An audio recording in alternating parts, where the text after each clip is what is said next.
Hello दोस्तों, हमारे YouTube channel में आपका स्वागत है।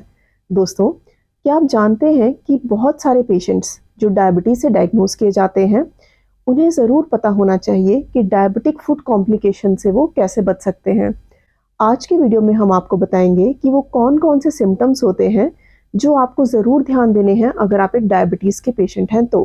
क्योंकि अगर आपको इन सिम्टम्स के बारे में पता होगा तो आप टाइमली अपने डॉक्टर से मिल सकते हैं और अपने आप को डायबिटिक फूड कॉम्प्लिकेशंस होने से बचा सकते हैं। दोस्तों, क्या आप जानते हैं कि जब भी किसी पेशेंट को डायबिटीज़ होता है तो उस इंसान को डायबिटिक फूड कॉम्प्लिकेशंस होने के लिए 2 फैक्टर्स रिस्पॉन्सिबल होते हैं। सबसे पहली जो इम्पॉर्टेंट चीज़ होती है उसे कहा जाता है diabetic neuropathy, specially diabetic peripheral neuropathy. इसका मतलब होता है कि अगर आप एक डायबिटीज़ के पेशेंट हैं तो जो भी आपकी पेरिफेरल नर्व्स हैं उनका डिसफंक्शन हो जाना, वो एक फैक्टर होता है जो हमारे डायबिटिक फूड कॉम्प्लिकेशंस के लिए रिस्पॉन्सिबल होता है। दोस्तों, आप ध्यान दें कि एक और फैक्टर होता है जिससे डायबिटीज़ से रिलेटेड फूड कॉम्प्लिकेशंस हो सकते हैं, जिसे कहा जाता है पेरिफेरल आर्टरी डिसीज़। इसका मतलब है कि जब भी किसी इंसान को डायबिटीज़ होता है, स्पेशली बहुत लंबे समय से डायबिटीज़ होता है, उनकी जो पेरिफेरल आर्टरीज होती हैं उनमें डैमेज होना शुरू हो जाता है और उसे कहा जाता है पेरिफेरल आर्टरी डिसीज़। दोस्तों, आप ध्यान दें कि अगर आपको डायबिटीज़ से रिलेटेड पेरिफेरल न्यूरोपैथी है तो आपको क्या क्या सिम्टम्स हो सकते हैं। सबसे पहले आपको जानना है कि आपके पाँव आपको कैसे फील होते हैं। आप ध्यान दें कि अगर आपके पाँव में कभी भी टिंगलिंग होती है, मतलब अगर आपको ऐसा एहसास होता है कि आपके पाँव के नीचे चींटियाँ चल रही हैं, और अगर आपको ऐसा लगता है कि आपके पाँव में आपको बर्निंग सेंसेशन हो रही है, मतलब जलन हो रही है, और अगर आपको नमनेस, मतलब अगर आपको पाँव में सेंसेशन कम लगती है, और अगर आपको ऐसा लगे कि आपके पाँव कॉटन की वूल पे चल रहे हैं, तो वो सब सिम्टम्स होते हैं पेरिफेरल न्यूरोपैथी के। और अगर आपको लगता है कि आपके पाँव में आपको टेम्परेचर सेंसेशन रिलेटिवली कम लगती हैं, तो ये भी एक साइन होता है पेरिफेरल न्यूरोपैथी का। तो दोस्तों, ये सब जो सिम्टम्स होते हैं वो बताते हैं कि आपको पेरिफेरल न्यूरोपैथी हो सकता है। इसलिए आपको हमेशा ध्यान देना है कि आपके पाँव आपको कैसे फील होते हैं।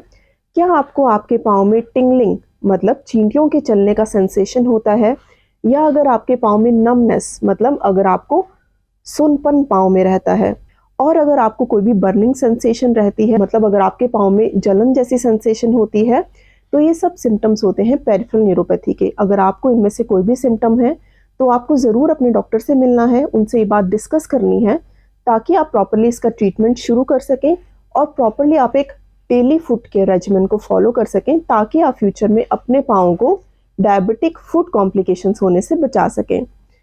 दोस्तों, आपको देखना है कि क्या आपके पाँव में कोई भी अल्सर है, कोई भी इन्फेक्शन है, कोई भी डिफॉर्मिटी है, और अगर आपको पहले कभी पाँव में अल्सर, इन्फेक्शन या डिफॉर्मिटी रह चुकी है, तब भी आपको अपने डॉक्टर से मिलना है और उन्हें ज़रूर इस चीज़ के बारे में इन्फॉर्म करना है, क्योंकि ये सब एक रिस्क फैक्टर्स होते हैं जो कि फ्यूचर में डायबिटीज़ रिलेटेड फूड कॉम्प्लिकेशंस कर सकते हैं।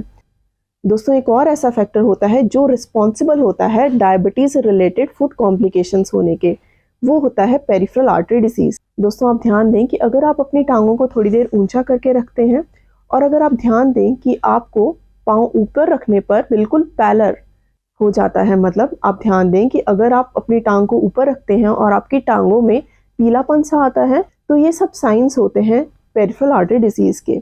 मतलब हो सकता है कि आपकी जो पेरिफेरीज में ब्लड सप्लाई है वो थोड़ी सी कम हो जाए। दोस्तों, पेरिफेरल आर्टरी डिसीज़ को देखने के लिए हम देखते हैं पेशेंट्स का कैपिलरी रिफिल टाइम, मतलब हम पेशेंट की स्किन को थोड़ी देर के लिए दबा के रखते हैं और फिर उसे छोड़ते हैं।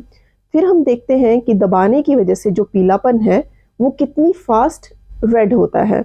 दोस्तों, इससे हमें पता चलता है कि क्या उस पेशेंट को पेरिफेरल आर्टरीज डिसीज़ होने का रिस्क है या नहीं। फिर अगर हमें लगे कि इस पेशेंट को पेरिफेरल आर्टरी डिसीज़ होने का रिस्क है, फिर हम उस पेशेंट की पेरिफेरल आर्टरीज को पैल्पेट करते हैं। दोस्तों, आप ध्यान दें कि अगर आपको कोई भी पेरिफेरल न्यूरोपैथी के सिम्टम्स हैं, जैसे कि पाँव में टिंगलिंग सेंसेशन रहना, मतलब पाँव में चींटियों के चलने का एहसास होना, आपको पाँव में जलन रहना, आपको पाँव में नमनेस, मतलब आपको ऐसा लगे कि आपकी पाँव में आपको सेंसेशन थोड़ी कम होती है, और यूजुअली ये जो सिम्टम्स होते हैं वो रात को बहुत ज़्यादा बढ़ जाते हैं, जिसकी वजह से आपकी नींद अफेक्ट होती है। अगर आपके पाँव में कभी भी पहले फुट के इन्फेक्शंस हो चुके हैं, आपको फुट के अल्सर्स हो चुके हैं, या फिर आपको फुट के जॉइंट की एबनॉर्मलिटी है या फुट के बोन की एबनॉर्मलिटी है, तब आपको डायबिटिक फुट कॉम्प्लिकेशंस होने का रिस्क है। दोस्तों, अगर आपको इनमें से कोई भी सिम्टम्स हैं तो नेक्स्ट टाइम आप ज़रूर अपने डॉक्टर से डिस्कस कीजिए, ताकि आप फ्यूचर में अपने पाँव को हेल्दी और फिट रख सकें और डायबिटीज़ से रिलेटेड फुट कॉम्प्लिकेशंस होने से आप अपने आप को बचा सकें। दोस्तों, अगर आपको हमारा ये वीडियो इन्फॉर्मेटिव लगा हो तो प्लीज़ हमें कमेंट सेक्शन में कमेंट करके ज़रूर बताइए। हमारे वीडियो को लाइक कीजिए और जितना ज़्यादा आप शेयर कर सकें उतना हमारे वीडियो को शेयर कीजिए और हमारे चैनल को सब्सक्राइब करना ना भूलें। Thank you so much.